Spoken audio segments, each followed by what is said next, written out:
a Constantino le favoreció muchísimo que abrazar el cristianismo, le favoreció políticamente, pero no sabemos nada de lo que pasaba por la cabeza de este hombre. Entonces yo creo que sería un poco arriesgado simplemente decir, aunque es lo que pasó, que Constantino abrazó el cristianismo por razones políticas.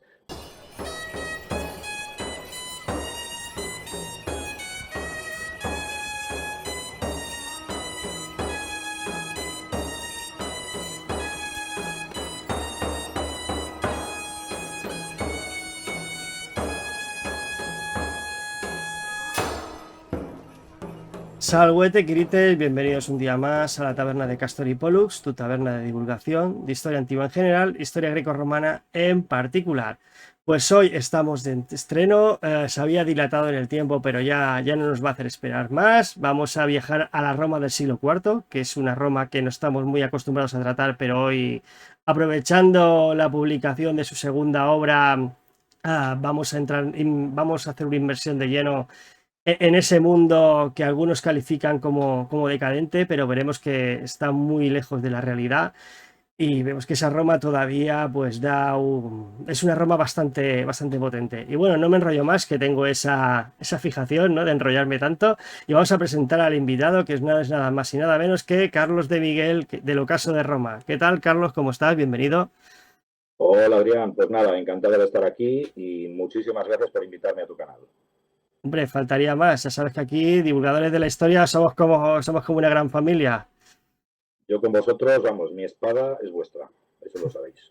Esto es como decía en El Señor de los Anillos, ¿no? Cuenta con mi hacha. Eso, efectivamente. Pues cuenta con mi micro, con mi pluma, con lo que haga falta. Pues bueno, estamos de celebración porque hace relativamente poco ha salido a la venta tu segunda novela histórica, que está basada sobre la vida de Constantino el Grande, que ahora nos explicarás brevemente en por qué ese epíteto, ¿no? ¿Por qué el Grande y no el genocida o o el asesino de familiares o el regicida, ¿no? Que bueno, que algo hizo para ganárselo bien merecido. Lo estábamos hablando fuera de cámara, que para mí Constantino es uno de los grandes personajes de la historia de Roma, que aunque muchos saben que soy más partidario de Magencio o de otros, al final Constantino pues no pegaba puntadas sin hilo y supo, como se suele decir vulgarmente, supo llevarse el gato al agua y lo que muchos dicen, ¿no? Que yo también soy de esa opinión, que alargó la vida del Imperio Romano por lo menos casi unos 200 años más, porque sin Constantino, bueno, Diocleciano también venía, que para mí también, y ahora me corregirá si estoy errado, en que Constantino seguiría la continuación de Diocleciano, ¿no? Esas reformas que empezó a llevar a cabo, pues Constantino les puso digamos, las asentó, y gracias a eso, pues, bueno, e innovó incluso, y gracias a eso, pues el Imperio Romano pudo vivir casi 200 años más. Sí, sí, Diocleciano inició esos cambios, inició esas reformas, unas reformas que ya venían de antes, venían de estos llamados emperadores ilirios, estos últimos emperadores de la anarquía militar, de la crisis del siglo III, como queramos llamarlo. Diocleciano cierra este círculo, pero a la vez abre otro, que es el círculo de las tetrarquías. Él inicia estos cambios y Constantino simplemente es el que cierra ya estos cambios. ¿Y Constantino por qué es el grande? Pues porque es el que gana. Si hubiera ganado otro, el grande sería otro. Es el que gana, es el que queda, ya veremos cómo es este proceso, si profundizamos un poco luego. Entonces, por este motivo es el grande, también es porque él apostó por el cristianismo y es la religión que también acabó ganando, con lo cual el cristianismo se convirtió no solo en la religión preponderante en el Imperio Romano, sino preponderante en todo el mundo europeo, pues hasta la actualidad. Con lo cual, ese es el logro y ese es el legado de Constantino, como para no ser el grande, ¿no? Claro, digamos que también influye un poco este punto que has tocado, que me parece interesantísimo, ¿no? Que al final, como él fue el que, bueno, oficializó el cristianismo, bueno, más que oficializarlo, eso fue Teodosio, sería el que le permitió esa libertad de culto, creo que fue en el Edicto de Milán, corrígeme si me equivoco, y gracias a Supuestamente. eso, ¿sí? Sí, supuestamente era el edicto de Milán. No es exactamente así, pero bueno, digamos que con él y Licinio se convierte en un culto lícito, vamos a decirlo así. Ujú. Pues gracias a ello, pues los autores cristianos pues le fueron benévolos con él en las fuentes escritas. Eso es, eso es. Y entonces, claro, la propaganda que te hace la Iglesia con tal cantidad de apologistas y de historiadores, escritores, cronistas, claro, si todo ese torrente informativo y de capacidad de moldear opinión, como eran los autores cristianos, está de tu favor, pues tienes un gran camino hecho, desde luego. Totalmente de acuerdo. Bueno, hemos hablado de tu segunda obra, pero no hay una segunda obra, sino hay una primera antes, que también trata sobre la vida de esta persona. ¿Cómo se te ocurrió escribir estas novelas? Pues primero porque me fijé en la persona de Constantino, las novelas son estas, esta es la primera, que es el ocaso de Roma, la segunda, el joven Constantino, y estas dos formarán parte de una trilogía, la tercera está por venir. Y todas estas, este ciclo de novelas históricas, lo que hacen es explorar la infancia y juventud del emperador Constantino. Como todo el mundo sabe, Constantino, hasta que no tenía 30 y pocos años, hasta el año 306, que es proclamado emperador por las tropas de su padre en Eboracum, en York, hasta entonces no se sabía nada de su vida. Es decir, era un emperador, era una persona que no era emperador y era un tipo anónimo, vamos a decirlo así. Sabemos si acaso algo o tenemos alguna referencia debido a que su padre era el César ya de Occidente durante la tetrarquía, con lo cual algo sabemos del personaje, pero desde luego nada de su infancia y de su primera juventud.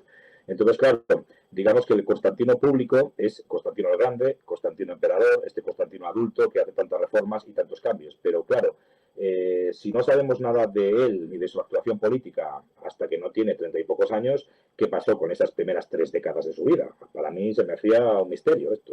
Y claro, y si hablamos de la infancia de Constantino y de su primera juventud, cuando era un personaje absolutamente anónimo, hablar de este Constantino niño me permite hablar de su madre, que es Helena, Santa Helena, y lo mismo te digo, de Helena no tenemos prácticamente ninguna referencia, salvo fuentes indirectas y muy dispersas y a veces muy contradictorias. Y respecto a su padre, Constancio Cloro, Flavio Constancio, que fue César de Occidente y después Augusto de Occidente durante la tetrarquía, tampoco sabemos nada de su juventud, cuando concibió a Constantino, etcétera. Entonces, yo creo que el hecho de que yo retroceda en el tiempo y me zambulla, por así decirlo, en la infancia y juventud de Constantino, me permite también hablar de sus padres, de Helena y Constancio Cloro, cuando eran jóvenes, y me permite también analizar estos últimos momentos, estos últimos años de la llamada crisis del siglo III, cuando ya llega Diocleciano y cuando se establece la tetrarquía. Con lo cual, en este ciclo de novelas, no solo vemos la vida de Constantino cuando era niño, sino vemos el surgimiento de la tetrarquía, la creación de este fenómeno político,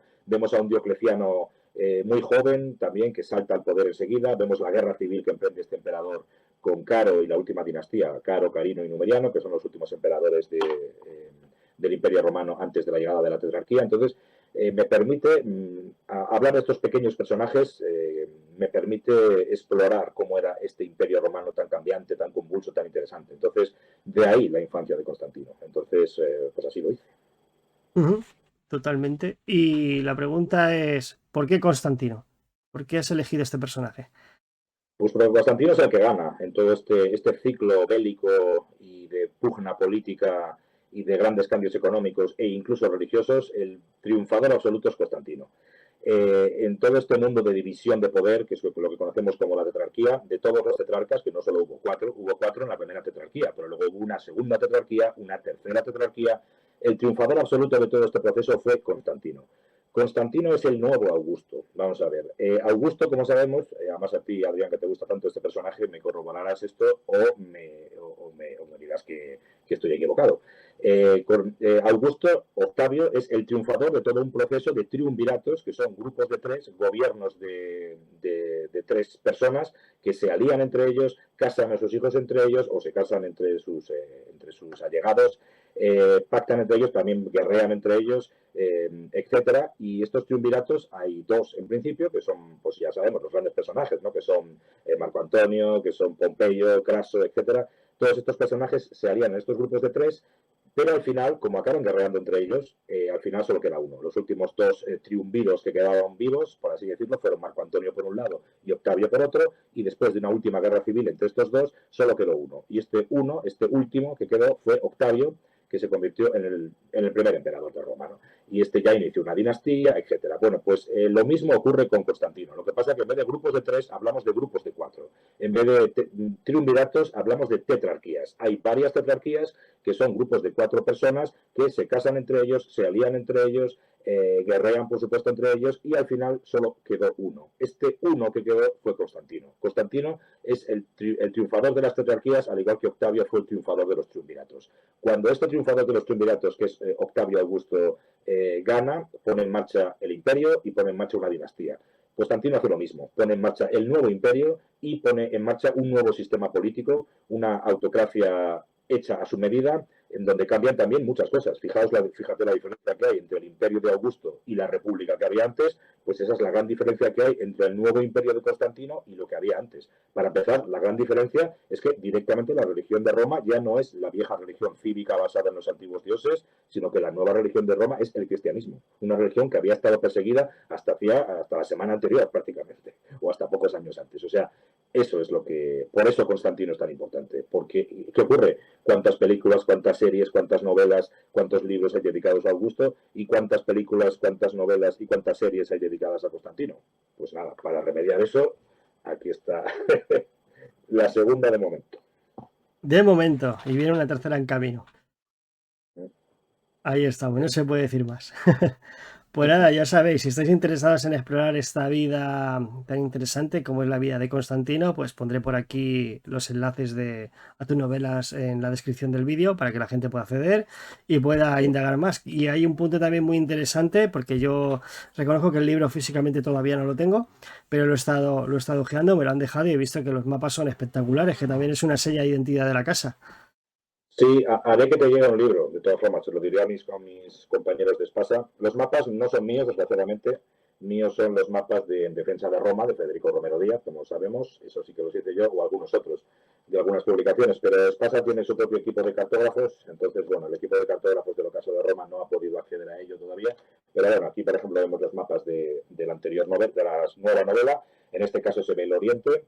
En la primera novela sale fundamentalmente Occidente, aquí también Occidente, pero ya se empieza a vislumbrar un poco lo que serán los primeros viajes de Constantino a la parte oriental del Imperio Romano y la exploración de estas grandes ciudades de Oriente como son Alejandría, Nicomedia, Antioquía. Son ciudades mágicas, llenas de embrujo, que aparecen ya en esta segunda novela. Aquí lo que vemos es un mapa también del Imperio Romano en su parte occidental y también un mapa más detallado de la zona del norte de Italia, concretamente el Po, puesto que parte de mi novela está ambientada en un barco que recorre el río Po desde, bueno, que sale de Aquilea, se mete por la boca del Po y llega hasta Milán. Milán o Mediolanum, como sabemos, no pasa el Po por ahí, que está muy cerquita, y recorriendo el Po desde la desembocadura hasta casi los Alpes, vemos un viaje de Constantino muy interesante en busca de su padre. Y también se demuestra un poco cómo era este río Po, que era un río enorme como es hoy, y era un río pues lleno de embarcaciones y lleno de ruta. Era un flujo comercial el que había ahí, interesante, muy importante y lleno de ciudades maravillosas. Entonces, bueno, también sale esto en mi novela.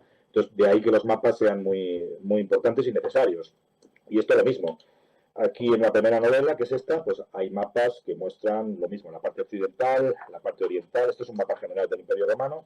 Y luego en esta segunda parte hay uno exclusivo de la Galia, puesto que lo que vemos en la primera novela es el ascenso de Flavio Constancio o Constancio Cloro a la prefectura del Pretorio de Occidente, de la mano de Maximiano, el emperador. Entonces vemos aquí un mapa de la Galia bastante detallado y también con Britania por aquí, que estaba el usurpador Carausio. Y aquí lo que vemos es un mapa de la península balcánica, que es el lugar en donde nace, como sabemos, Constantino, que nació en Naissus, que está por aquí también. Y seguramente su padre también sería de esta zona, con lo cual digamos que para leer esta novela es necesario no tener el mapa delante, pero por lo menos tener en mente cómo es la geografía del Imperio Romano. Es una novela de viajes, es una novela de ciudades, de rutas y calzadas, de puertos. Bueno, yo creo que es una novela de aventuras también, ¿no? Entonces, bueno, de ahí estos mapas. Pues muy bien, pues ya sabemos, el ocaso de Roma, que es la primera parte, y después las aventuras del joven Constantino, la segunda. Así que ya sabéis, voy a poner el enlace como bien he dicho y así podéis acceder y indagar un poco más sobre este personaje tan interesante de esta ficción novelada histórica. Bueno, pues vamos a empezar por el principio. Constantino, ya has mencionado por encima un poco sus orígenes, pero ¿de dónde viene este personaje? O sea, has hablado de que su padre, Constancio Cloro, participó del gobierno de Tetrarquía y de Helena, Santa Helena, la que descubrió la Veracruz. ¿Cuáles son los orígenes familiares de este personaje? Pues Helena, para empezar, es un personaje totalmente desconocido. Es una mujer de baja extracción social, es decir, no tiene origen noble ni muchísimo menos. Quizá por ello las fuentes pues apenas se han fijado en ella. Lo mismo para su padre, es decir, su padre empezó a ser tenido en cuenta por las fuentes en el momento en el que ya logra ciertos cargos de responsabilidad en la corte o en el gobierno de los últimos emperadores de la anarquía militar, que es la dinastía de Caro, Carino y Numeriano. Ahí ya adquiere el cargo de gobernador de Dalmacia, capital Salona, que es donde seguramente vivió Constantino durante este tiempo. Luego será prefecto del pretorio del emperador de Occidente, Maximiano. Bueno, entonces ya poco a poco va obteniendo protagonismo. Y entonces ya aparecen las fuentes. En el caso de Helena no hay prácticamente fuentes sobre ella y las pocas que hay son muy contradictorias. Algunas son directamente hostiles, quizá porque sea mujer, quizá porque era pobre y eso parece ser, no sé, quizá las fuentes pues no querían resaltar demasiado que la madre del grandísimo emperador cristiano Constantino pues fuera de origen humilde, ¿no? En cualquier caso era una mujer originaria de Drépano, que es una pequeña aldea, una pequeña ciudad que está en Bitinia, en la actual Turquía, como sabemos, en el otro lado del Bósforo. Y aquí parece ser que ella seguramente tendría una mansio o trabajaba en una mansio, es decir, en una suerte de taberna de estas que había o de hostal, digamos, de carretera de la época. Y ella, las fuentes hablan de que era una estabularia. Estabularia es una tabernera, es una mujer que sirve platos y mesas y ese tipo de cosas. Entonces, esto era su madre. De hecho, muchas veces estabularia muchas veces está asociado de manera indirecta a las mujeres también que ejercían el oficio más antiguo del mundo.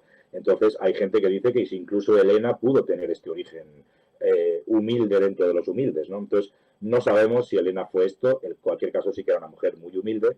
Y Flavio Constancio, cuando tuvo contacto con Helena, cuando la conoció, pues eran muy jóvenes los dos, tendrían seguramente unos 21 años, 22 años, porque ambos nacieron en el año 250 y Constantino nació a principios de los 70, con lo cual hablamos de que nació cuando sus padres tenían 22 años, 23. Flavio Constancio en los años 70 iba de campaña, porque era un soldado nacido seguramente en la región de Iliria, iba de campaña hacia Oriente a las órdenes del emperador de entonces, que era Aureliano, y este Aureliano, como sabemos, emprendió la reconquista del reino de Palmira, de la reina rebelde Zenobia. Entonces, cuando cruzaron el Bósforo estos soldados de Aureliano, pues Flavio Constancio, que era un chaval, era un muchacho de 20 y pocos años, pues conoció a esta tabernera y bueno, pues parece ser que hubo tema entre ellos, hubo tomate, como dicen mis alumnos, y bueno, hubo tomate y el caso es que de la unión de estos dos nació el pequeño Constantino. Flavio Constancio siguió adelante en su campaña, fueron a Palmira, reconquistaron el reino y parece ser que cuando ya regresa este hombre de nuevo hacia Europa, vuelve a pasar por Drépano, vuelve a encontrar esta tabernera y cuando se la encuentra ve que si no está embarazada ha dado a luz ya a un pequeño. Ha dado a luz no seguramente porque Constantino no nace en Drépano, sino que nace un poco después. Seguramente la encuentra embarazada, se la lleva a Europa y en la zona de Naissus, en la actual Serbia, que es seguramente, ya digo, la región de Dardania que se llama, que es seguramente donde era su padre originario, aquí es donde Helena da a luz a este pequeño Constantino. La novela plantea esta hipótesis, con lo cual es una novela histórica, pero basándome siempre en las fuentes y en los datos que conocemos.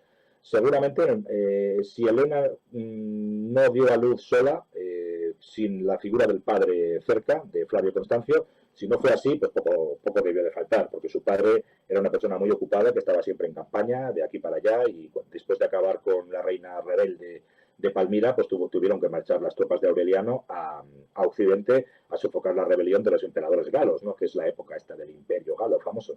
Entonces, seguramente Helena quedó sola y dio a luz a este muchacho, a este niño. Entonces, lo que planteo en esta novela es esto. Y mientras tanto su padre, que me preguntabas también por él, pues su padre nada, iba de acá para allá, trepando poquito a poquito en el escalafón militar.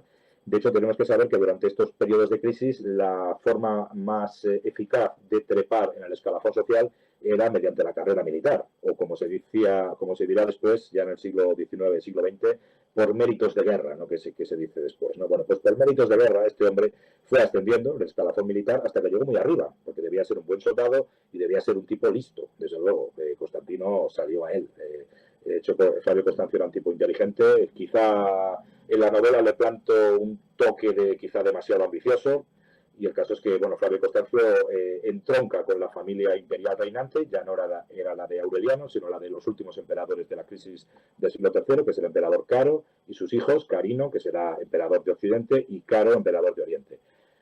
Numeriano, emperador de Oriente. Numeriano y Caro mueren en la campaña persa que emprenden contra los sasánidas y en este momento Diocleciano se hace con el poder y se da lugar a una guerra civil entre Diocleciano en Oriente y Carino, el hijo del emperador, en Occidente. Esta guerra entre Oriente y Occidente, esta gran guerra civil entre Diocleciano y Carino, se salda, como sabemos, con la victoria de Diocleciano, y en el momento en el que Diocleciano se proclama emperador único del Imperio Romano, lo primero que hace es dividir el imperio otra vez en dos. Otorga a Maximiano la parte occidental y él se queda con la parte oriental. Es lo que conocemos como la diarquía, ¿no? El gobierno de dos, antes de que se desdoble en tetrarquía. Este gobierno de dos ocurre en el año 285 y en este momento Flavio Constancio era fiel a la familia anterior, a la familia enemiga de Diocleciano, con lo cual no sabemos qué pudo ocurrir aquí. Aquí en la novela, en esta primera, lo que planteo es que seguramente Flavio Constancio Clero lo que hizo fue cambiar de bando en el último momento. Se unió a Diocleciano y con ello se unió también al caballo ganador. Flavio Constancio o Constancio Clero y Diocleciano seguramente se conocerían desde antes, porque Flavio Constancio fue gobernador de Dalmacia, capital Salona, y como sabemos Diocleciano era natural de Salona o de muy cerquita, de hecho ahí tiene su palacio famoso este de Diocleciano, entonces seguramente se conocerían de antes. Y en este contexto situó también al pequeño Constantino y a su madre Helena, que tienen que vivir y tienen ciertas relaciones ya con las pequeñas comunidades cristianas que hay en estas ciudades, concretamente en Salona, con cuyo obispo toman contacto. Entonces, este es un poco el planteamiento de la primera novela, el origen de Constantino.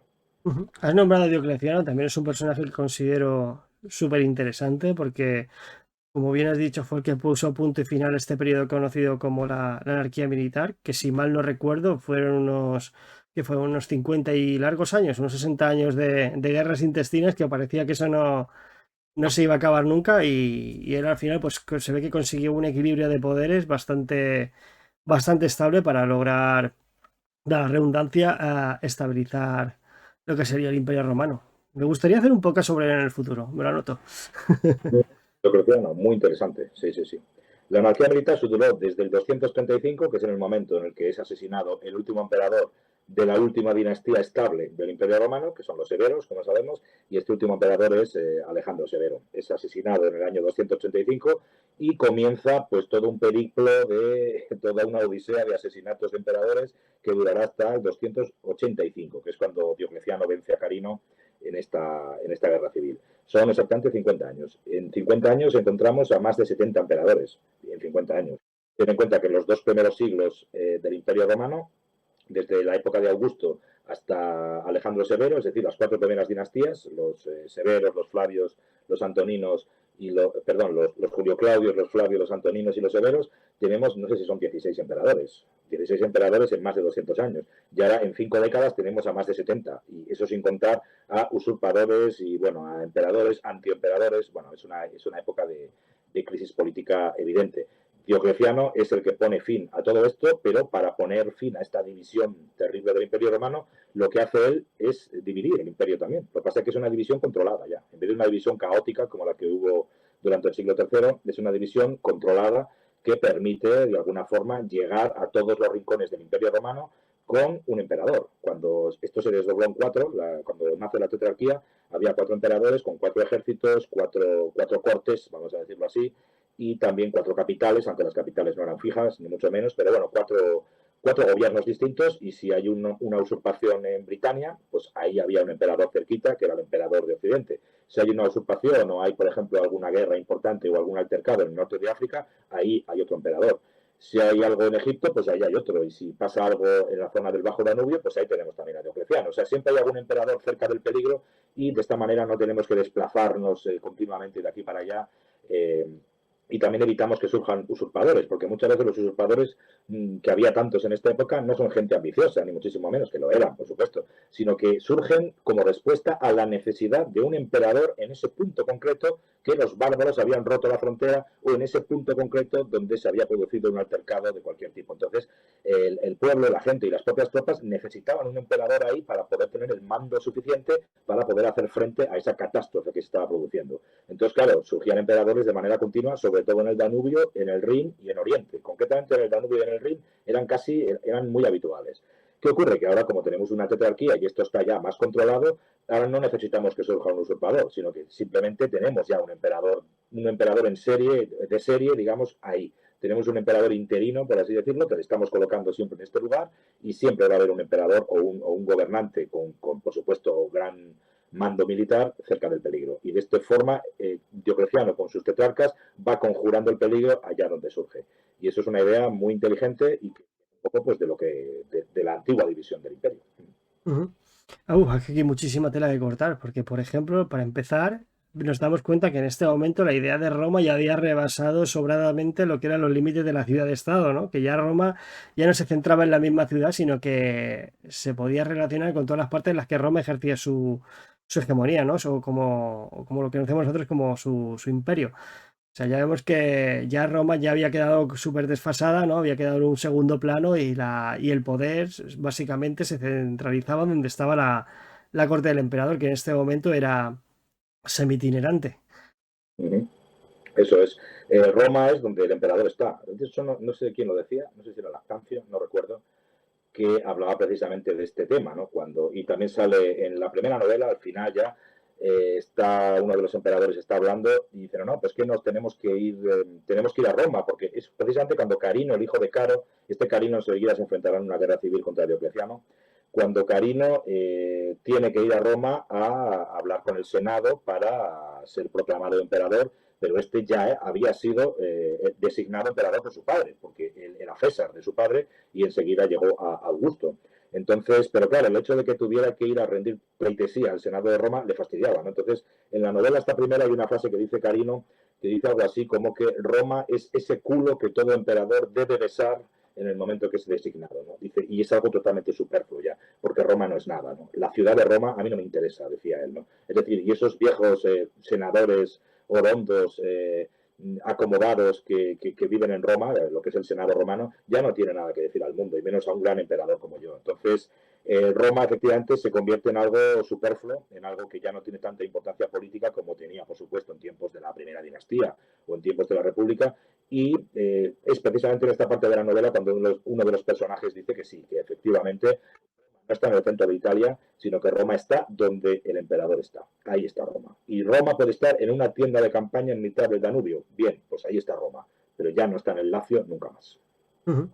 El sistema de la tetrarquía, lo podías describir brevemente, qué consiste, porque has dicho que lo forman tetras, de que es 4 en griego, si no voy mal, perdóname porque mi griego no es muy bueno, no voy a decir que es nulo, pero es el, es el gobierno de cuatro hombres, ¿no? De cuatro reyes, entre comillas. No digo monarcas porque monarcas es un solo rey. ¿Cómo estaba dividido el imperio en este momento? Es decir, porque tengo entendido que Diocleciano ejercía la hegemonía, ¿no? Como una superioridad, digamos, simbólica sobre sus otros 3 colegas, pero si no voy mal y ahora vas a entrar tú al turrón, como se suele decir, había dos Augustos, si no voy mal, que a su vez tenían un César subalterno, ¿no? ¿Lo he Eso es, escrito eso. bien? Sí, muy bien, eso es. A partir del año 285, Diocleciano divide el poder en dos. Hay un Augusto en Occidente y otro en Oriente. El de Oriente es él. Él se fabrica, digamos, a medida su propia capital, que la elige en la ciudad de Nicomedia. Normalmente el de Occidente, que es Maximiano en este momento, tiene su capital en Milán, en Mediolanum, es decir, en el norte de Italia, cerquita de los Alpes. No elige Roma ni nada parecido. Esto se desdobla en 4 en el año 293 y nace lo que conocemos como tetrarquía. La tetrarquía es el gobierno de 4. Efectivamente, las tetrarquías han existido a lo largo de la historia, ha habido varias en la historia de la humanidad. Por ejemplo, cuando Alemania pierde la Segunda Guerra Mundial, saltamos en el tiempo un poquito, pues lo que nace ahí es una tetrarquía. Hay 4 poderes, hay un poder oriental, que es la Unión Soviética, y hay 3 poderes más, que son Gran Bretaña, Francia y Estados Unidos, cada uno con su presidente. Entonces aquí Stalin, Churchill, todos estos son tetrarcas, son la tetrarquía que se establece en este gobierno de 4 en Alemania. Luego la parte occidental, como sabemos, se fusiona en una sola parte y la parte oriental en otra. Bueno, pues esto es una tetrarquía. Aquí lo mismo. El imperio se convierte en una tetrarquía, hay un gobierno de 4 con 4 áreas de influencia. Los emperadores aquí hay 2 Augustos y cada uno de estos Augustos tiene un César. Estos Césares funcionan vamos a decirlo así, como si una suerte de virreyes, ¿no? Un virrey es aquel que ejerce la labor del rey cuando el rey no puede estar allí, porque evidentemente puede haber un virrey en Perú o en Nueva España, evidentemente Carlos V no puede cruzar el Atlántico de ninguna de las maneras, con lo cual tiene que designar un virrey, ¿no? Incluso dentro del territorio de los reinos de España, pues también el rey de España tenía un virrey en Aragón o en Nápoles o en donde fuera, ¿no? Es decir, el que representaba al rey. Los césares son virreyes en realidad, lo que pasa es que no se llaman Augustos, se llaman Césares, ¿no? Entonces, este gobierno de Augustos y Césares lo que permite, lo que he dicho antes, es conjurar el peligro allá donde se presente. Como siempre había peligro en las fronteras, si no es en el Rin, es en el Danubio, pues el tema de la tetrarquía nos permite, por un lado, tener siempre un emperador cerca del peligro, por un lado, y por otro, evitar usurpadores, porque los usurpadores habían hecho muchísimo daño al Imperio Romano en las últimas 5 décadas. Y no solo evitamos usurpadores, sino evitamos incluso secesiones políticas, como pasó con el Imperio Galo, que directamente desgajó la parte occidental del resto del Imperio Romano, o como pasó con la reina rebelde Zenobia de Palmira, que desgajó la parte oriental del Imperio Romano. Y en realidad esto lo hicieron en nombre de Roma, puesto que ellos lo que hacían es defender a Roma, en el caso de Zenobia, de la amenaza de los sasánidas. Pero claro, Roma no les estaba defendiendo, porque Roma estaba en mitad del Mediterráneo y estaba muy lejos de allí. Necesitaban un poder local fuerte allí en Oriente para poder hacer frente al poder de los sasánidas. Y los galos tenían el Rin encima. Entonces, en el Rin necesitamos un poder local fuerte. No podemos depender de un emperador que a lo mejor está, yo qué sé, luchando contra los godos en el Danubio. Es que necesitamos a alguien en el Rin 24 horas del día. ¿Qué ocurre? Que en este momento precisamente los galos directamente se separan de Roma, pero precisamente para salvar a Roma. Entonces es una suerte de división política para salvar el imperio. O sea, Roma, para poder salvarse, tiene que dividirse a sí misma. Esta división forzosa para que Roma pudiera salvarse, de esto toma nota Diocleciano y lo que hace es dividir directamente en 4 Roma para poder salvarla. Es efectivamente una división controlada. Estos gobiernos de los 2 Augustos, que son los 2 gobernantes principales, uno en Oriente y otro en Occidente, debería durar más o menos 20 años, y a los 20 años estos Augustos deberían abdicar de la púrpura, del poder que tenían, y los 2 Césares que había debajo de ellos, que normalmente estaban casados con sus hijas, automáticamente ascenderían a Augustos, cuando estos primeros Augustos ya se hubieran jubilado, y estos nuevos Augustos elegirían a su vez a sus nuevos Césares, que normalmente eran a la vez sus yernos, o gente que estaba muy vinculada al tema familiarmente a ellos, ya, es decir, un poco como los triunviratos, ¿no? También, que si Julio César se casa, no recuerdo ahora si es Pompeyo... Sí, Pompeyo con la hija de César. César, etcétera, Julia, ¿no? Bueno, pues este es un poco el tema. Entonces, estos 2 Césares ascienden a la categoría de Augustos, eligen a su vez a sus nuevos Césares y así hasta el fin de los tiempos. Supuestamente era un gobierno perfecto que no debería fallar. Y a nivel político, efectivamente, tuvo mucho éxito, a nivel militar también, puesto que pusieron freno a las invasiones del Rin, a los bárbaros también, y obtuvieron importantes victorias en la Persia de los sasánidas, ¿no? Entonces, bueno, pues consiguieron establecer la paz, digamos, fuera de las fronteras. Es como que la Pax Romana vuelve, pero claro, las fronteras están controladas, pero el peligro vino de dentro, claro, porque los tetrarcas eran muchos. Había una segunda tetrarquía, una tercera tetrarquía, y ¿qué ocurre? Que cuando estos 2 Augustos eligen a 2 nuevos Césares, solo pueden elegir a uno cada uno, pero claro, había muchos contendientes lidiando y luchando por obtener esta categoría de César, ¿no? Uno de ellos era Constantino, porque era hijo de un Augusto ya, que era Flavio Constancio. Cuando Maximiano, que era Augusto de Occidente, abdica, el que era su César, que era Constancio Cloro, asciende inmediatamente a la categoría de Augusto y tiene que elegir a un nuevo César. Lo lógico es que hubiera elegido a lo mejor a su hijo Constantino. Pero claro, Magencio, que era hijo de Maximiano, también dice, no, lo lógico es que me hubiera elegido a mí. Pero es que encima ni siquiera no eligen ni a uno ni a otro. Al final eligen a uno que se llama Severo, que viene impuesto desde Oriente. Con lo cual, esto crea mucho resentimiento en estos tetrarcas, entre comillas, que quedan desplazados, o candidatos a tetrarcas que quedan desplazados del poder. Con lo cual, ¿qué ocurre? Pues que la primera tetrarquía es perfecta y funciona muy bien, pero a partir de la segunda tetrarquía todo esto se va distorsionando y va degenerando estas tetrarquías en un montón de luchas por el poder y de alianzas, etcétera. Es decir, pasa como con los triunviratos, ¿no? Que al principio todos son buenas palabras y casamos a nuestros hijos o nos casamos entre nosotros, pero al final todo esto va degenerando en lo que degeneró, que son unas guerras civiles absolutamente brutales que casi destruyen al Imperio Romano y al final de las cuales solo quedó un solo emperador, que fue Octavio Augusto, que es el que trae la paz, el que ordena todo de nuevo y tal. Bueno, pues con la tetrarquía pasa algo muy parecido. todos empezaron a luchar contra todos. Dentro de este contexto está, por ejemplo, la famosa lucha entre Constantino y Magencio, Constantino contra Licinio, Licinio contra Maximino Gaya, etcétera, etcétera. Y al final, con todas estas guerras civiles que en principio son gente que logró salvar a Roma del desastre, pero que vuelve a meter a Roma en un nuevo desastre, en este caso de guerras civiles, tras las cuales solo queda uno. Este nuevo Augusto fue Constantino, que lo que hizo fue lo mismo, es decir, paz dentro y fuera del Imperio Romano y un régimen totalmente distinto, que no tenga nada que ver con lo anterior. En el caso de Augusto, implementa el Imperio Romano, él es el primus inter pares, es el princeps, es el emperador, vamos a decirlo así, y funda una dinastía. Constantino hace exactamente lo mismo. Lo que pasa es que será distinto, porque ya introduce el cristianismo y introduce otras variantes, como veremos. O sea que se puede decir que la tetrarquía salta por los aires, permíteme el término, porque digamos que el heredero natural de los Augustos de turno son desplazados. Cuando me refiero a heredero natural, me refiero, digamos, al hijo biológico, ¿no? Porque claro, es que el hijo es el que tiene que heredar del padre, es la ley natural, ¿no? Y claro, y si metes a un tercero en discordia, pues claro, pero el tema de la tetrarquía es que Diocleciano mismo, él mismo pensaba que no debía estar basado en herederos biológicos, puesto que esto está basado, nosotros no somos aquí padres e hijos, ni somos una familia, como eran las dinastías de la época de Augusto, etcétera, o de Vespasiano, etcétera. No, no, aquí no somos los Flavios, ni somos los Antoninos, no. Los Antoninos, de hecho, funcionaban de una forma distinta, pero ni eran los Flavios ni eran los Julio Claudios. Aquí funcionamos porque no somos familiares, somos colegas. Es decir, se forma un colegio imperial. Y como somos colegas, yo elijo a mi colega, aquel que considero más apto. Y estos colegas, a su vez, eligen a sus colegas césares dentro de este colegio imperial, que es la tetrarquía. Con lo cual elegimos a la gente por su capacidad, por sus méritos. Esto lo decidió Diocleciano. ¿Por qué? Porque Diocleciano no tuvo hijos varones, tuvo una hija, Valeria, ¿no? Entonces, claro, él quizá Diocleciano pues no estaba muy de acuerdo en que los hijos biológicos heredaran esto de sus padres, porque ella diga, no tuvo hijos varones, y las mujeres, como no podían gobernar en esta época, pues nada.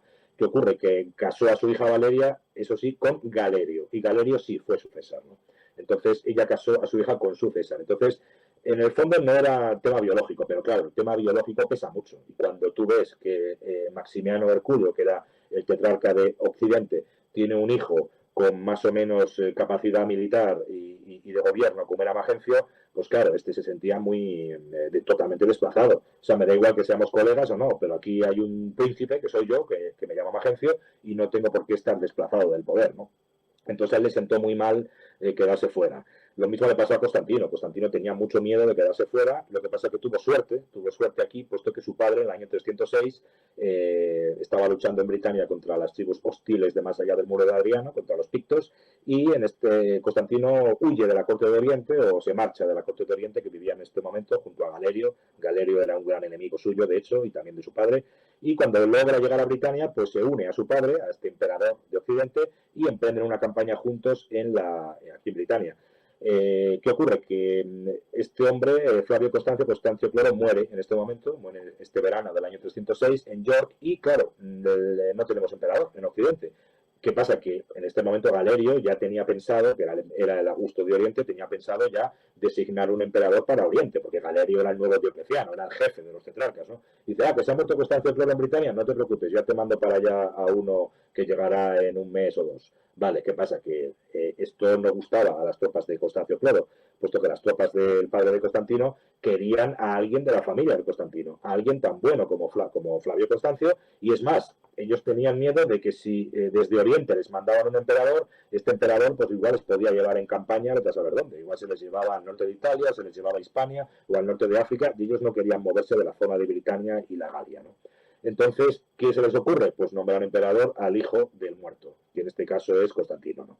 Entonces lo nombran emperador y este, pues fingiendo modestia y sorpresa, dice, pues no, yo no me lo esperaba, pues no, de verdad, y al final pues acepta. No me queda más remedio que aceptar, ¿no? Aceptó y es nombrado Augusto por las tropas de Britania.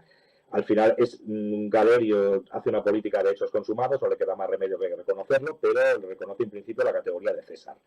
A Constantino esto le da igual. Constantino ve que ya tiene un poder sobre unas tropas importante y en muy poco tiempo invade enseguida la Galia y planta aquí su poder, ¿no? Cuando hace esto, claro, Magencio, que era el otro que estaba desplazado, dice, coño, dice, vamos a ver, si a Constantino le acaban de elegir emperador las tropas de su padre, dice, pues bueno, pues yo también quiero ser emperador, o sea, yo también lo voy a hacer. Y se produce una proclamación también de Magencio como emperador en Italia, en este caso en Roma, ¿no?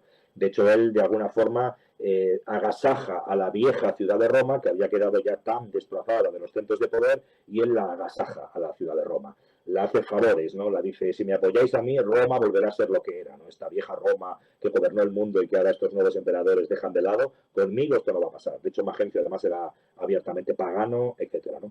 Entonces, pues bueno, pues aquí tenemos ya dos poderes. Tenemos dos nuevos tetrarcas. Uno reconocido, entre comillas, que es Constantino, y otro que es Magencio. Y luego en Oriente tenemos a Galerio por un lado y a su sobrino Maximino Daia, que también será un César de esta nueva tetrarquía. ¿Qué pasa? Que estos cuatro que había están condenados a luchar entre sí, sí o sí, como luego pasó. Ya sabemos, Constantino contra Magencio, luego aparece por ahí Licinio, bueno. Hay un lío tremendo, se explica, bueno, hay bastantes horas de audio en mi podcast dedicado a este tema. Es un tema apasionante, aunque es muy complejo. Pero bueno, yo aquí en poco tiempo no puedo describir todo, pero bueno, que sepamos que Constantino ya es emperador y se enfrenta a Magencio, ¿no? Aquí es donde entraríamos en la famosa batalla del Puente Milvio. Efectivamente. La batalla del Puente Milvio se produce en este momento y digamos que es en el momento en el cual Magencio desaparece de la ecuación, desaparece de escena y solo queda Constantino ya como señor de Occidente. Pero luego queda en Oriente Licinio. Licinio, igual que Constantino elimina a Magencio, Licinio, que está casado con la hermana de Constantino, por cierto, con una de sus hermanas, este Licinio hará lo propio con Maximino Daia, que era otro que quedaba por ahí, que era el sobrino de Galerio. Al final solo quedan dos, Constantino y Licinio. Constantino y Licinio son estos los que ponen en marcha, en efecto, esto que conocemos como Edicto de Milán, que no es tal cosa, sino que el Edicto de Milán en realidad es una carta que escribe Licinio a los gobernadores de Oriente para que cesen ya definitivamente las persecuciones de cristianos que había empezado Galerio, bueno, en fin. Total, que al final solo quedan estos dos y en Milán pues hacen una cumbre espectacular, bueno, y se alían entre ellos. Yo gobernaré en paz Oriente y tú gobernarás en paz Occidente, ¿no? Constantino se queda en un lado, Licinio en otro, son cuñados, bien allegados, bien avenidos, y ahí supuestamente se queda la cosa, ni de coña. Enseguida Constantino, como sabemos, emprende acciones y bueno, se produce un momento de guerra fría entre ellos, por así decirlo, en donde Constantino, a la vez que tiene a Licinio en la parte oriental del imperio, Constantino ya se está preocupando de agasajar a las comunidades cristianas que viven bajo el mando de Licinio para que entre ellas formen una suerte de quinta columna, fíjate, para que empiece a erosionar el poder de Licinio para que cuando Constantino llegue ya tenga esas comunidades cristianas de su parte. Cuando Constantino conquista Oriente, lógicamente tendrá que devolver estos favores a las comunidades cristianas y vendrán en forma de prebendas, de favores y de todo tipo de favoritismos hacia la religión cristiana que él enseguida pues abraza, ¿no? Aquí podríamos hacer un paréntesis, ahora que has tocado el tema del cristianismo en este momento. ¿Tú consideras que Constantino era cristiano de convicción o simplemente quiso utilizarlos de forma política para conseguir sus fines en esta carrera de ascenso al poder?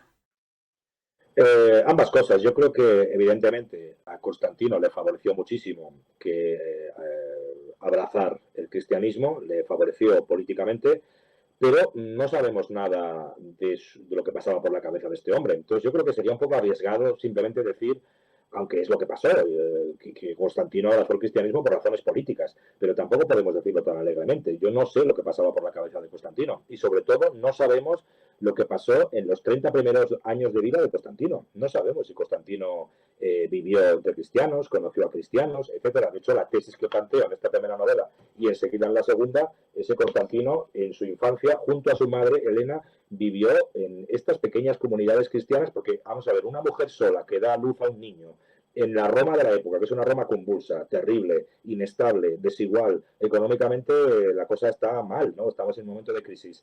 Una mujer sola dando a luz sin un marido al lado, que el marido está en la guerra, ¿cómo puede sobrevivir? Entonces, yo, en la hipótesis que planteo en esta novela, eso sí es una novela, no es una hipótesis historiográfica y carece de valor científico. Pero la hipótesis que yo planteo es que seguramente su madre habrá tenido contacto con algunas de estas comunidades cristianas que pululaban por las ciudades del imperio, que existían en las ciudades del imperio, todas ellas bajo las órdenes de un obispo, ¿no? El obispo es el jefe de la comunidad local de creyentes de cada ciudad, ¿no? Entonces, estas comunidades cristianas tenían y hacían una gran labor asistencial a los pobres, a los necesitados, ¿no? Había repartos de ropa, de alimentos, etcétera. Y yo pienso que quizá Elena se pudo beneficiar de esta ayuda, de esta asistencia de los cristianos, de ahí que luego su madre abrazara el cristianismo, profesara este culto, y de ahí también la influencia que desde muy pronto, desde niño quizá, en Constantino pudo ejercer la religión cristiana. De ahí que luego la eligiera. Que luego le sirvió muy bien políticamente, por supuesto, porque yo creo que él era un tipo con una gran visión política y vio en ellos la posibilidad de medrar políticamente y de eliminar a sus enemigos. Claro que sí, porque los cristianos, como hemos dicho antes, tienen una gran labor propagandística y son muy buenos, cronistas, escritores, historiadores, ¿no? Pero es posible que hubiera tenido contacto con el cristianismo antes, con lo cual Constantino no era cristiano, Constantino era pagano, seguramente sería fiel al dios de su padre, que era el Sol Invicto, ¿no? Es decir, este culto tan extendido entre los cristianos, seguramente procesaría este culto, pero yo creo que era un poco sincrético también, había un sincretismo religioso, y yo creo que en esta época el cristianismo, los romanos estaban acostumbrados a mezclar varios cultos alegremente, mientras que un cristiano, lógicamente, no, un cristiano es cristiano. Y esto viene de los judíos, ¿no? Es decir, en Israel Yahvé era un dios celoso. O sea, tú no puedes adorar a Yahvé y de paso adorar al becerro de oro o a cualquiera de los horrorosos dioses egipcios, babilonios, etcétera, ¿no? Entonces, es decir, Yahvé es Yahvé y punto, ¿no? De hecho, Yahvé se enfada cuando se encuentra Moisés que baja del monte Sinaí y se encuentra a los israelitas ahí adorando al becerro de oro, ¿no? Eso es a Baal, ¿no? Eso es horrible, ¿no? Bueno, pues en esta época en Roma no ocurría esto. Los dioses romanos no son celosos. Entonces tú puedes adorar a Júpiter, a Ceres, a Minerva, y a la vez en tu pequeño altar doméstico puedes tener una figura también de Cristo o de Cibeles o lo que sea. Entonces yo creo que él pues rezaba un poco a todos los dioses, pienso yo. O sea, podía adorar y rezar y hacer sacrificios al Sol Invicto y también a Cristo, ¿por qué no? O sea, todo cabía en su mente, ¿no? Lo que pasa que luego, cierto es que los cristianos, sin embargo, les pasa como a los judíos, que no eran tan tolerantes como los romanos y pensaban que Cristo era el único Dios. Entonces, poco a poco, Constantino pues va apartando a esos dioses y a medida que políticamente va ascendiendo, va favoreciendo más a los cristianos, unos cristianos que además son muy celosos con su único Dios, y poco a poco, entre unos y otros, pues el cristianismo va entrando por esa pequeña ventana de oportunidad que ha abierto Constantino, y al final pues se hacen con el control absoluto desde el punto de vista religioso del Imperio Romano, los cristianos. Y esto lo empieza Constantino. ¿Es aquí donde podríamos situar el famoso hito de Nicea? El concilio de Nicea, Sí, perdón, el concilio, perdón. Sí, nada. El concilio que a su vez emite muchos edictos y muchos cánones y muchas leyes, o sea que sería casi lo mismo, ¿no? El concilio de Nicea, efectivamente, es en este contexto con el emperador Constantino, y aquí lo que se pretende en este concilio de Nicea es luchar contra uno de los grandes males del cristianismo, que es la división interna. Entonces, el cristianismo es una religión que hemos dicho que no tolera otros cultos, etcétera, pues que es tan a veces necesita ser tan puro esta religión cristiana que a veces no se toleran ni siquiera entre los propios cristianos, porque unos son arrianos, otros son católicos, otros son donatistas, etcétera. Entonces hay tantas ramas, tantas corrientes dentro del cristianismo que esto podía dar al traste o tirar o lanzar, digamos, por el sumidero de la historia todo el plan que tenía Constantino en la cabeza. Yo apuesto por una religión fuerte que me puede ayudar a mí, que me va a apuntalar en el poder, que me puede proporcionar lo que yo busco para crear mi nuevo régimen autocrático, el nuevo régimen de Constantino, que es como el nuevo régimen de Augusto, ¿no? Y el cristianismo me va a ayudar, pero claro, si resulta que el cristianismo está continuamente luchando consigo mismo, con diferentes ramas, con diferentes herejías y tal, al final se puede ir todo al garete. ¿Qué ocurre? Que Constantino entonces lo que se produce es el concilio de Nicea, que es un concilio en donde Constantino preside estas sesiones, y lo que se pretende aquí es que el cristianismo sea uno, igual que el emperador es solo uno y el imperio romano es solo uno. Hay un solo imperio, ya no hay cuatro imperios como las tetrarquías, se acabó lo de cuatro imperios, hay un solo imperio. Se acabó lo de cuatro, cinco o seis emperadores, aquí solo hay un emperador también, y se acabó lo de 400 religiones, aquí solo hay una religión. Un emperador, una religión, un imperio. Entonces, esto había que lograrlo en Nicea. Si el cristianismo está dividido, no puede ser. Entonces, del concilio de Nicea, el cristianismo tiene que salir unido sí o sí. Y es lo que se consigue, de hecho. Lo que pasa es que luego, en el momento que Constantino se va por la puerta, los clérigos cristianos, arrianos, católicos y demás, donde dijeron dijeron Diego y se volvieron a desdecir, porque ya no estaba Constantino, pero claro, Constantino yo pienso que tenía que ser un tipo que imponía, es decir, tener a esa persona delante, ahí enfrente tuyo presidiendo las sesiones, tenía que asustar un poquito, ¿no? Entonces yo creo que todos agacharon la cabeza y dijeron que sí, que aquí no discutimos. Pero ya digo, cuando se fue por la puerta, volvieron las rencillas entre arrianos y católicos. De hecho, los propios hijos de Constantino, Constancio II, Constantino II, eran arrianos directamente. Y el arrianismo será la religión cristiana preponderante en Oriente hasta Teodosio, prácticamente. O sea que hubo división. Luego Teodosio es cierto que ya se decantó todo con el catolicismo, por el catolicismo, y entonces las divisiones, aunque siguieron existiendo, ya no eran tan graves, ya no perjudicaban y ponían en peligro el devenir político del Imperio Romano. Bueno, a Constantinopla, ya hablando en tiempos del Imperio Romano de Oriente, más conocido como bizantino, fue una de las causas de su caída, porque cuando llegaron los árabes a conquistar esa zona de Oriente, muchos abrazaron la nueva fe porque ponía fin a estas rencillas teológicas, ¿no? Era mucho más fácil seguir los 5 preceptos, Alá es uno, Mahoma es su profeta y no tenemos que discutir si la naturaleza del hijo es igual al padre o es inferior o en un grado, y claro, porque yo me imagino el cacao de estos obispos ahí discutiendo por cada nimiedad. De hecho, esta se produjo la famosa bofetada de Papá Noel, ¿no? De San Nicolás a Río. ¿Hay algún mosaico por ahí donde se ve? Bueno, ni fea, así que directamente le planta un bofetón por arriba a San Nicolás, ¿no? Sí, sí, sí. Muy cristiano, eso le pone la otra mejilla. Sí, sí, sí. Descripción gráfica, yo creo que querían plasmarlo. Literalmente, pero vamos, hay muchos casos de estos, dentro de las comunidades cristianas, de peleas, incluso de batallas campales. Ya lo veremos más adelante en el caso del podcast cuando llega esto, pero sí, verdaderas batallas campales entre cristianos con resultado de muertos muchas veces, pero batallas campales urbanas, pero batallas con palos, piedras y sí, la verdad es que a veces pueden llegar a las manos. ¿Sí? Muy curioso este tema. Y bueno, ya tenemos un imperio en el que el cristianismo es una religión más favorecida por el emperador, un solo emperador, como bien has dicho. ¿Cuáles fueron las líneas maestras de su administración? Es decir, cómo articuló muy brevemente, porque si queremos más información, para eso tenemos tu magnífico podcast, el caso de Roma, al que recomiendo, antes lo han nombrado, ¿no? Pero bueno, ahora lo digo yo, que está en la plataforma de iVoox, muy recomendable, y ahí podéis profundizar más aspectos sobre esta sinergia del Bajo Imperio, conocido como Bajo Imperio, sí. Y bueno, volviendo a la pregunta, ¿cómo se articuló más o menos en este momento Roma? Con un solo emperador. O sea, digamos que el sistema de gobierno que pone en marcha es una autocracia de derecho divino, en donde el emperador no es un dios, el emperador gobierna por la gracia de Dios, hay una sutil diferencia. Augusto era un dios, Trajano o Adriano eran dioses, Constantino no es un dios ni lo pretende. Él está ungido por Dios y es Dios quien le otorga el poder y quien de alguna forma legitima. Esto es la Iglesia. Esta legitimación de la Iglesia al trono, esto es un sistema de gobierno que comienza ahora y que dura, como digo muchas veces en otras entrevistas, dura hasta el siglo XX. Esto dura hasta 1917. O sea, el zar de Rusia, el último zar, cuando cae, el gobierno que existía ahí en Moscú, perdón, en San Petersburgo, era un gobierno autocrático que venía de Constantino directamente. Los zares son los césares, ¿no? Zar es César, igual que Kaiser significa César, como sabemos. Es decir, todo esto viene de ahí, ¿no? Esta legitimación de la Iglesia hacia el trono. Esta unión al trono nace en este momento y se ve claramente. Y otra cosa también es que Constantino es un emperador único, no existe ya tetrarquía ni nada parecido, pero también es cierto que Constantino ve que el imperio es muy grande y hay que administrarlo. Entonces Constantino, en principio, desde la nueva capital, que hay muchas, ¿no? Pero en principio Constantinopla ahora empieza a despuntar como la nueva Roma, la nueva capital del imperio.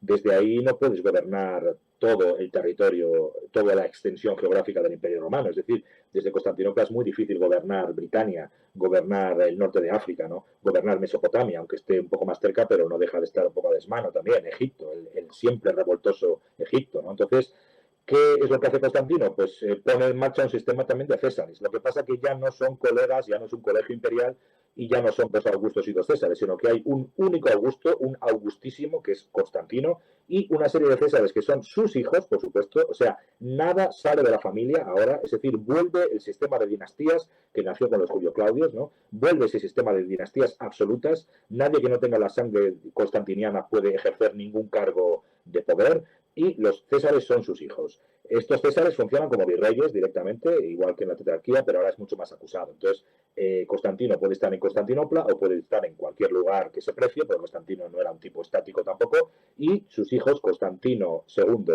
Constancio II y Constante, a cada uno de ellos les da un territorio del Imperio Romano para que lo gobiernen en calidad de césares, es decir, de virreyes, siempre respondiendo al rey único, que es Constantino. Constantino de esta manera se convierte en una suerte de sol en el torno al cual giran los planetas que son los virreyes césares, ¿no? Entonces, de hecho, este sistema, que es el que luego veremos también en la Europa medieval, lo veremos con los reinos medievales que surjan en Europa, tanto occidental como oriental, y lo veremos sobre todo en las grandes monarquías autoritarias y autocráticas que surjan en Europa en la Edad Moderna. Entonces, esto se ve en España, esto se ve en Francia y demás. Entonces, Luis XIV, que era un rey francés muy poderoso, él era el rey Sol, ¿no? Es decir, él era el único rey y en torno a él giraban los demás planetas. Esto pasaba con Felipe II y pasaba con Carlos V. Era una suerte de rey Sol autocrático, sobre todo Felipe II, y en torno a él giraban los virreyes. Había virreyes en América, había virreyes en Italia, en donde fuera, en Flandes, en cualquier lugar, ¿no? Pues esto funcionaba así. Es decir, lo que podemos decir ya concluyendo es que Constantino inaugura un sistema de gobierno muy exitoso y que será la premisa o el paradigma principal, digamos, al estilo de gobierno que habrá en Europa a partir de ahora, cuanto menos hasta 1917 en Rusia, o al menos hasta el siglo XIX, siglo XX en Europa occidental. Ajá.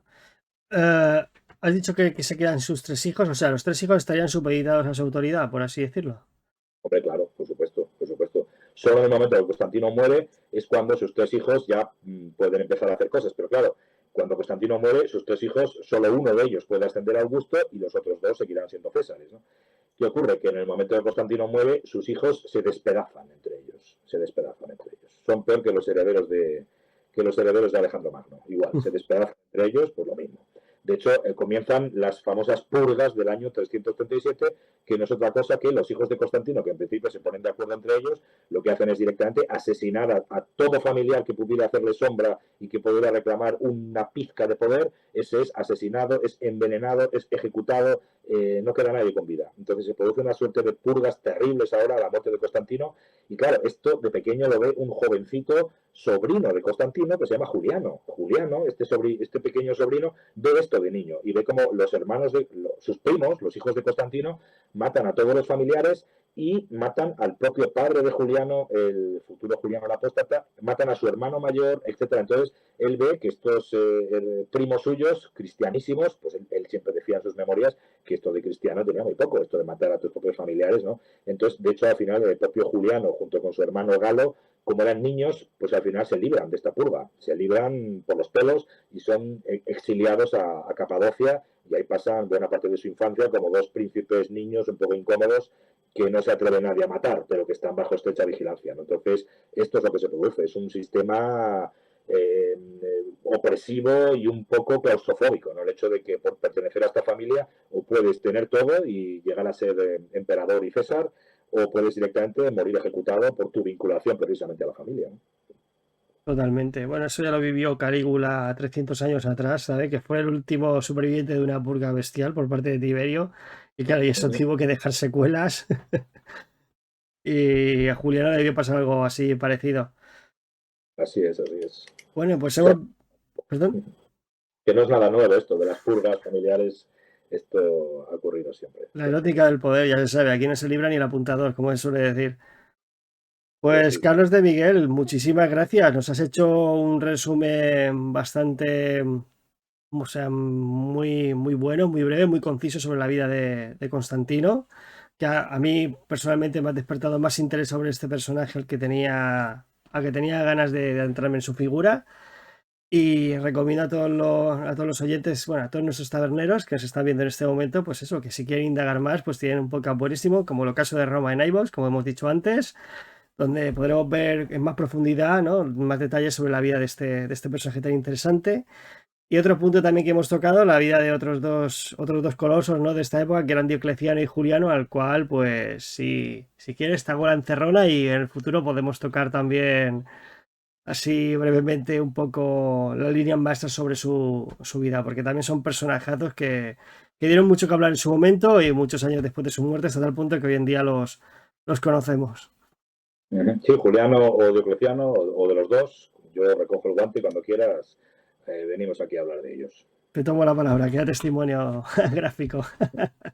Pues nada, bromas aparte, Carlos, muchísimas gracias por haber venido a esta tu casa, a la taberna de Castor y Polus. Veo que te has bebido todo el vino de Falerno que te hemos puesto, famoso en el Imperio Romano. Por eso he hablado tanto, porque el vino de Falerno que me pone... Te saca las palabras. No, no, a ver, a mí se me nota cuando yo no entiendo mucho un tema, yo estoy aprendiendo, se me nota porque estoy callado ahí observando. Ojalá que para rato, no te preocupes.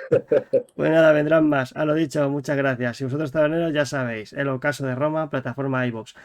¿Te pueden encontrar en algún sitio más? ¿Alguna red social que también manejes? Encontrar, aparte de en iVoox, me pueden encontrar en la página web oficial del podcast, que es elocasoderoma.com, en X, en Facebook, Carlos de Miguel, El Ocaso de Roma, y en Instagram como Carlos de Miguel Podcaster, allí.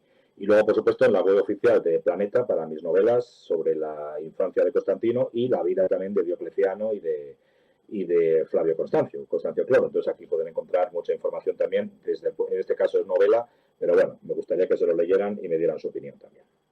Pues no caerá en saco roto. Pondremos los enlaces, como bien he dicho, en la descripción del vídeo para que la gente pueda acceder mucho más fácil a tus redes sociales.